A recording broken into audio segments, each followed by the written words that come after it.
रुद्र के लिए तो आज की रात निकालना बहुत ही मुश्किल हो रहा था। वो अपने रूम में रणवीर के साथ बैठा ड्रिंक कर रहा था।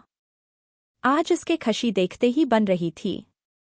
वही रणवीर को माही का उसे बार बार इग्नोर करना याद आ रहा था, जिसकी वजह से उसके हाथ ग्लास पर कसते ही जा रही थे। वही रुद्र अपनी ही धुन में बोले जा रहा था, अरे यार, अब तो वो मेरी बीवी है, तो अब क्यों हमें अलग अलग कर रखा है? अब तो एक ही रूम में रहने देते। रणवीर ने बिना किसी एक्सप्रेशन के कहा, हाँ तो किस रोका है तुझे, चला जा उसके रूम में। रुद्र ने मुंह बनाते भी कहा, नहीं जा सकता यार, मॉम ने सख्त मना किया है कि हमें अलग अलग रूम में रहना होगा, और माही भी सारिका के साथ उसके रूम में है, तो मिलने का तो कोई चांस ही नहीं है।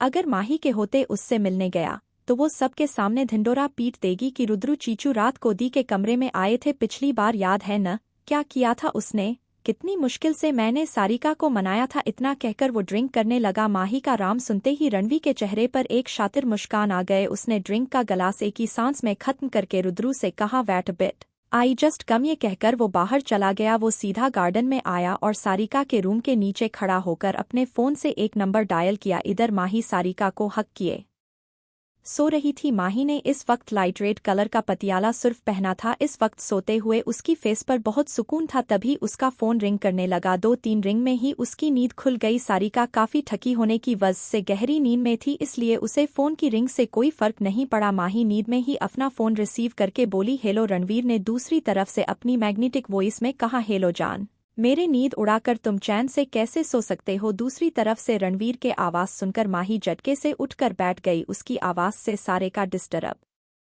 नहीं हो जाए इसलिए वो धीरे से उठी और बालकनी का गेट ओपन करके बाहर आए और रेलिंग के सामने खड़ी होकर बोली, अब बताओ मेरा नंबर कहाँ से मिला तुम्हें? रणवीर उसी बालकनी के सामने नीचे ही खड़ा था और उसकी नज़र माही पर थी। चांद की रोशनी में हल्की लाल सूट में माही किसी कयामत से कम नहीं लग रही थी, पर माही ने अभी तक रणवीर को नहीं देखा था। रणवीर ने उसे एक तक देखते हुए कहा, तुम्हें लगता है कि तुम्हारा नंबर मिलना मेरे लिए कोई बड़ी बात है?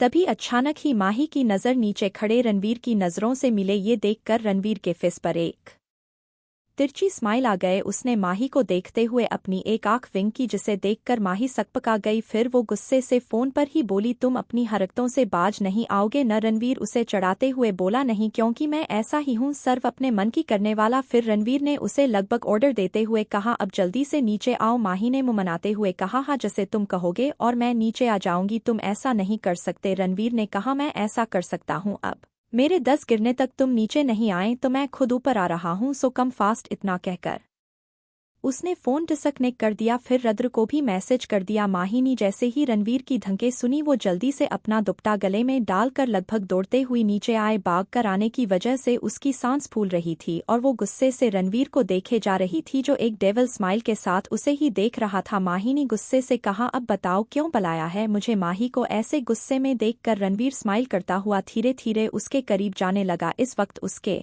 दोनों हाथ उसकी पॉकेट में थे। उसने एक नेवी ब्लू कलर की टाइट फिटिंग वाली टी शर्ट और रेड ट्राउजर पहन रखा था। टी शर्ट की फिटिंग की वजह से उसके स्ट्रॉन्ग मसल साफ देख रहे थे, जिससे उसके स्ट्रेंथ का पता चल रहा था। रणवीर को अपने करीब आते देख माही पीछे जाते हुए बोली, देखो तुम ना मुझे से दूर से बात करो, तुम हर बार मेरे करीब नहीं आ सकते। उसकी बात सुनकर रणवीर ने अपनी एक आईब्रो चढ़ाते हुए कहा। माही अंदर से जानती थी कि रणवीर को रोकना उसके बस की बात नहीं है, लेकिन फिर भी उसने इस बात को अपने फेस पर आनी नहीं दिया। वो बोली, अगर तुम्हें बात करनी है तो दूर से करो, वरना मैं जा रही हूँ। ये कहकर वो जाने के लिए मुड़ी ही थी, तभी रणवीर ने उसका हाथ पकड़कर उससे अपने करीब खींच लिया। माही सीधा उसके सीले से जा लगी। रणवीर का एक हाथ उसके कमर पर था और दूसरा हाथ उसके पीठ पर था और उसने माही को कसकर अपने से चिपका रखा था। माही चाहकर भी हिल नहीं पा रही थी। वो बार बार रणवीर के सीने पर अपनी दोनों हाथ रखकर उससे धक्का दे रही थी, लेकिन मजाल है जो रणवीर को जरा सा भी फर्क पड़ा हो। माही ने स्ट्रगल करते हुए ही कहा, छोड़ो न, मुझे सांस लेने में दिक्कत हो रही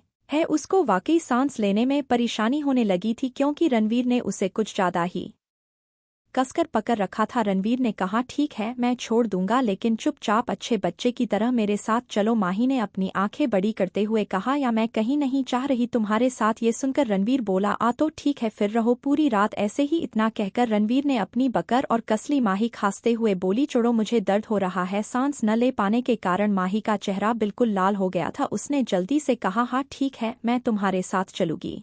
उसके ऐसा कहते ही रणवीर ने चटके से उसे छोड़ दिया। माही अब लंबी लंबी सांस लेकर अपनी आप को नॉर्मल कर रही थी। रणवीर ने उसका हाथ पकड़ा और लगभग खींचते हुए उसे अपनी गाड़ी के पास ले गया। गाड़ी की फ्रंट सीट का डोर ओपन करके उसे सीट पर बिठा दिया और खुद आकर दूसरी साइड पर बैठ गया। इससे पहले कि वो कार स्टार्ट कर था, उसने एक नज़र माही को देखा जो मुंह फुलाकर दूसरी तरफ देख रही थी। रणवीर धीरे धीरे उसकी तरफ झुकने लगा, जिसका एहसास माही को भी हो गया था। उसने घबराकर अपनी आंखें बंद कर ली। रणवीर ने उससे ऐसे देखा तो उसकी फेस पर स्माइल आ गए। उसने माही की तरफ से सीट बेल्ट लगा दी। इस दौरान उसकी होठ माही की नेक के बिल्कुल करीब थे। उसने जानबूझकर एक गहरी सांस माही की नेक पर छोड़ी, जो से माही की बॉडी में एक लहर दौड़ गए और उसने मुट्ठियां कसकर बंद कर ले। जो माही को ऐसे करते देख रणवीर के होठों के स्माइल और गहरी हो गई। उसने माही के नेक पर बाइक कर लिया, जिससे माही की मुंह से आहा निकल गई। उसने गुस्सब के लिए रणवीर की तरफ देखा तो रणवीर एक तरची स्माहिन के साथ उससे दूर हुआ और गाड़ी ड्राइव करने लगा। माही ने वापस अपना फेस दूसरी तरफ कर लिया। इधर रसोन में रुद्रू को रणवीर का मैसेज मिला, तुम्हारा रास्ता क्लियर कर दिया है, अब तुम सारिका के रूम में जा सकते हो। रणवीर का मैसेज पढ़कर रुद्रू बिना देरी किए अपनी रूम से निकला और बालकनी से सारिका के रूम में पहुंच गया। रुद्रू सारिका के बेड के पास आकर कुछ देर अपनी नवेली दुल्हन को निहाता रहा। आज सारिका के चेहरा खिले हुए गुलाब की तरह लग रहा था। उसके हाथ का चूड़ा, मेहंदी और मांग में रुद्रू की नाम का सिंदूर था। रुद्रू को आज सारिका बाकी दिनों के मुकाबले ज्यादा खूबसूरत लग रही थी। वो सारिका के बगल में बैठ गया और प्यार से उसके गालों को सहलाने लगा। फिर धीरे धीरे सारिका के चेहरे की तरह झुकने लगा। इससे पहले कि वो उसके होंठों को चूम पाता तब ये सारिका के नींद खुल गई। इस वक्त कमरे की लाइट टेम थी, इसलिए वो रुद्रू को पहचान नहीं पाई, लेकिन इससे पहले कि वो चिल्लाती रुद्रू ने उसके मुंह पर अपना हाथ रख दिया। सारिका आंखें बड़ी करके उससे देखने लगी। रुद्रू ने धीरे से कहा, सारिका मैं हूँ तुम्हारे हस्बैंड। रुद्रू अब देखो मैं हाथ हटा रहा हूँ, तुम चिल्लाना मत। सारिका ने भी अपनी पलकें झपकाकर हमें इशारा किया तो रुद्रू ने धीरे धीरे अपना हाथ हटा दिया। सारिका धीरे से बोली, तुम यहाँ क्या कर रहे हो और माही कहाँ गई? रुद्रू ने उसके बगल में लेटते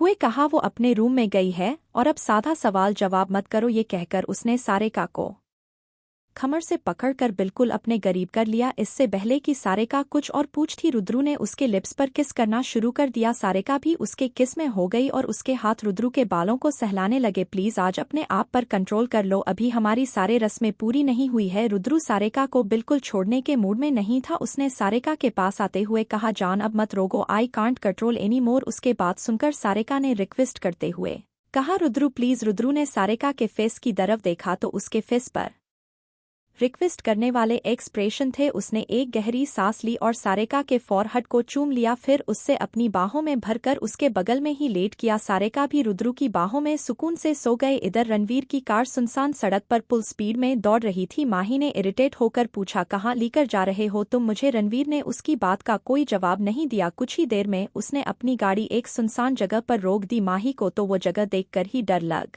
रहा था। बाहर बिल्कुल अंधेरा था, बस चांद की चांदनी ही वहां थोड़ी रोशनी बिखेर रही थी। देखने में वो जगह काफी डरावनी थी। उसने डरते हुए रणवीर से पूछा, ये तुम मुझे कहाँ लेकर आ गए हो? मुझे वापस लेकर चलो। रणवीर ने कहा, नहीं मैं तो आज रात यही रुकने वाला हूँ, तुम्हें जाना है तो जा सकती हो। ऐसा कहकर उसने अपनी सीट एडजस्ट की और रिलैक्स होकर लेट गया। माही ने रूहासी आवाज में कहा, मैं बाहर कैसे जाऊँ? बाहर तो बहुत अंधेरा है और मुझे अंधेरी से डर लगता है। आज जैसे रणवीर ने माही को पूरी तरह से परेशान करने का सोच रखा था। उसने माही को देखते हुए कहा, डरो मत, बाहर कुछ लोग भी हैं जो तुम्हारी मदद कर देखें तुम्हें रास्ता बताने में। माही ने विंडो से बाहर देखते हुए कहा, पर मुझे तो कोई नजर नहीं आ रहा। रणवीर ने अपने दोनों हाथ अपने सिर के बीठे रख लिए और रिलैक्स होकर कहा, नजर कैसे आएंगे, वो सब भटकती हुई आत्माएं जो हैं। माही की तो डर से आंखें बड़ी हो गए। उसने कांपती हुई आवाज में कहा, आत्माएं मतलब भूत? रणवीर बोला, हूँ आत्माएं मतलब भूत? कुछ वक्त पहले यहाँ 4 लड़कों का मर्डर हो गया था, तो अब उनकी आत्माएं यहाँ भटकती रहती हैं और लोगों को